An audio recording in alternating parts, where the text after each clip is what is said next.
మా దివ్యాంగ సోదరులకు సోదరిమణులకు అధికారులకు అందరికీ హృదయపూర్వక శుభాకాంక్షలు, సంక్రాంతి శుభాకాంక్షలతోటి మరి గౌరవనీయులు పెద్దలు మన ముఖ్యమంత్రి రేవంత్ రెడ్డి గారు పెద్ద మనసు చేసుకొని గతంలో ఎన్నడూ లేని విధంగా లాస్ట్ 2 ఇయర్స్ నుంచి 50-50 100 crores కేటాయించి దివ్యాంగుల అభివృద్ధి కోసము ఇంత గొప్ప కార్యక్రమాన్ని నిర్వహిస్తున్నందుకు వారికి ప్రత్యేకంగా ధన్యవాదాలు. అదే విధంగా వారి ఆలోచనకు అనుగుణంగా మరి పెద్ద మనసు చేసుకొని ఎప్పటికప్పుడు దివ్యాంగుల కోసం స్పెషల్ బడ్జెట్ కేటాయించడంలో మన బట్టి విక్రమార్కన్న గారు కూడా చాలా మరి గత ప్రభుత్వంలో సంవత్సరానికి 1 crore దివ్యాంగుల పరికరాలకు ఇస్తే ఈసారి పెద్ద ఎత్తున 50 కోట్లు ఇవ్వడం జరిగింది. వారికి కూడా ప్రత్యేకంగా ధన్యవాదాలు, శుభాకాంక్షలు. అదే విధంగా మరొక పెద్దన్న మన హెల్త్ మినిస్టర్ గారు దామోదర్ రాజనరసింహన్న గారు, అదే విధంగా మరి మన సీఎం సలహాదారులు వేం నరేందర్ అన్న గారు, అదే విధంగా మా ఎంపీ బలరాం నాయక్ గారు, అదే విధంగా సంబంధిత శాఖ మాత్రులు సోదరుడు గౌరవనీయులు SC ST welfare minister Adluri లక్ష్మణన్న గారు, మరి వీరన్న గారు మీ కార్పొరేషన్ చైర్మన్ గారు, మా సోదరులు అనిల్ యాదవ్ గారు, అద్దంకి గారు, అదే విధంగా collector, principal secretaries health and అదే విధంగా ఉమెన్ అండ్ చైల్డ్ వెల్ఫేర్ మరియు ఇతర మా tribal welfare CS special CS garu, పత్రికా మీడియా సోదరులకు అధికారులకు అందరికీ పేరు పేరున సంక్రాంతి శుభాకాంక్షలను తెలియజేస్తా ఉన్నాను. ఈరోజు ఒక చారిత్రాత్మకమైన మానవీయ కార్యక్రమానికి శ్రీకారం చుడుతున్నటువంటి రోజు. ఎందుకంటే వీఆర్ అనేబుల్ అని ఏదైతే ఉంటుందో అనేబుల్ అనేది లేదు. అందరికీ ప్రభుత్వ భరోసా ఉంది. ప్రతి ఒక్కరు కూడా ఎబిలిటీ ఉండే విధంగా ఈరోజు ఈ యొక్క 3 చారిత్రాత్మకమైనటువంటి మానవీయ కోణంతో ప్రతి ఒక్కరి జీవితంలో వారు నిలబడాలనేటువంటి సంకల్పంతో మన ముఖ్యమంత్రి గారి ఆదేశాల అనుసారం బడ్జెట్ కేటాయింపు కానీ మరి పరికరాలు అందించడం కానీ చేయడం జరుగుతూ ఉంది. దివ్యాంగుల సహాయ పరికరాల పంపిణీ, చిన్నారుల కోసం బాల భరోసా, వృద్ధుల కోసం ప్రణామ్ డే కేర్ సెంటర్లు ఈ వీళ్ళందరూ కూడా కొంచెం సొసైటీలో రకరకాల ఇబ్బందులు ఎదుర్కొన్నప్పటికీ అలాంటి వాళ్ళందరికీ ప్రభుత్వం ఉంది.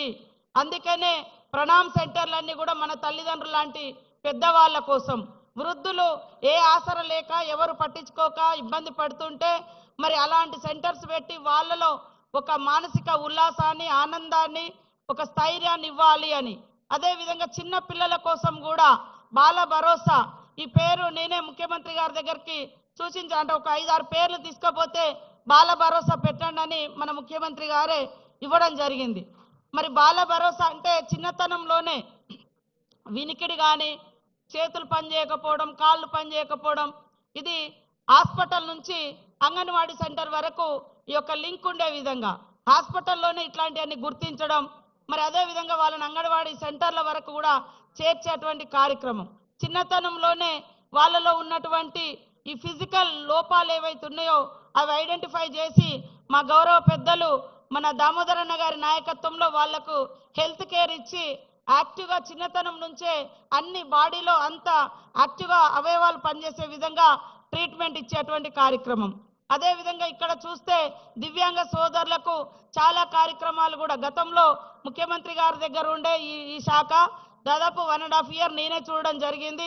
మరి ఆ రోజు జాబ్ పోర్టల్ కూడా దివ్యాంగ సోదరులకు జాబ్ పోర్టల్ పెట్టడం కానీ, అంతకుముందు దివ్యాంగులను వేరే ఎబిలిటీ అనే పేరుతో ఉండే అలాంటి వాళ్ళు చేసుకుంటేనే 1 lakh ఉండే, అట్లా కాదు అని దాన్ని సేమ్ కేటగిరీ ఉన్నా కూడా దివ్యాంగులు చేసుకున్నా కూడా 1 lakh ఇవ్వాలని అప్పుడు నిర్ణయించినాం. ఇప్పుడు ఏం జరుగుతుందో మన ముఖ్యమంత్రి గారే మరి వారి నోటితోటే చెప్తారని నేను ఈ సందర్భంగా తెలియజేస్తా ఉన్నాను. అదే విధంగా జీవో 34 కూడా మీరు ఎక్కడైతే ఎంప్లాయీస్ ఉంటారో మన దివ్యాంగ సోదరులు అక్కడే ప్రమోషన్స్ పొందే విధంగా కూడా జీవో తీసుకురావడం జరిగింది. ఇలాంటి మంచి కార్యక్రమాలను శ్రీకారం చుట్టి మరి బాల భరోసా కానీ దివ్యాంగ సోదరులకు వాళ్ళ కాళ్ళ మీద వాళ్ళు నిలబడి ఇయర్ ప్యాడ్స్ కానీ లేదా ఉపాధి కోసం కూడా మీరు ఎక్కడైతే ఉంటారో అక్కడే వెనుక ఒక స్టోర్ లాగా పెట్టుకొని సామాన్లు అమ్ముకోవచ్చని అది కూడా ఆలోచించి నిర్ణయం తీసుకున్నది. కాబట్టి ఇవన్నీ కూడా ఉపయోగించుకొని మీ జీవితాలలో మీ సొంతంగా మీ కాళ్ళ మీద మీరు ఎదిగే విధంగా ఈ ప్రభుత్వం ఉంటుందని తెలియజేస్తూ అందరికీ శుభాకాంక్షలు, ధన్యవాదాలు. ధన్యవాదాలండి. అందరికీ ఆరోగ్యం, వైద్యం ఉన్నత ప్రమాణాలలో అందించేందుకు జరుగుతున్న కృషి మనందరికీ తెలుసు. మరి ఆ కృషిలో ఒక కొత్త ఆశాకిరణం బాల భరోసా. ఈనాటి బాల భరోసాకి మార్గదర్శనం చేస్తూ వైద్య ఆరోగ్య శాఖ ద్వారా ఈ సేవలో ఒక ఉత్తమ ప్రమాణాలను జోడిస్తున్న honourable minister for health Damodar Rajanarasimha గారి సందేశం.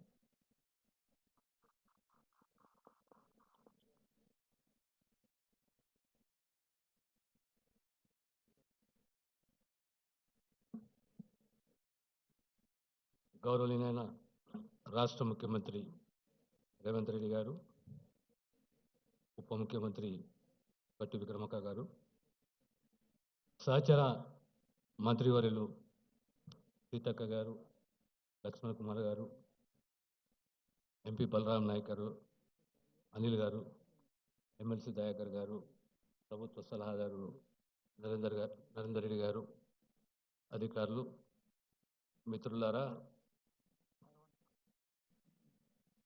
సమాజము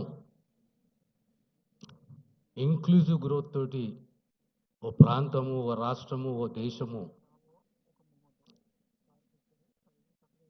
ఎదగాలి, అభివృద్ధి చెందాలంటే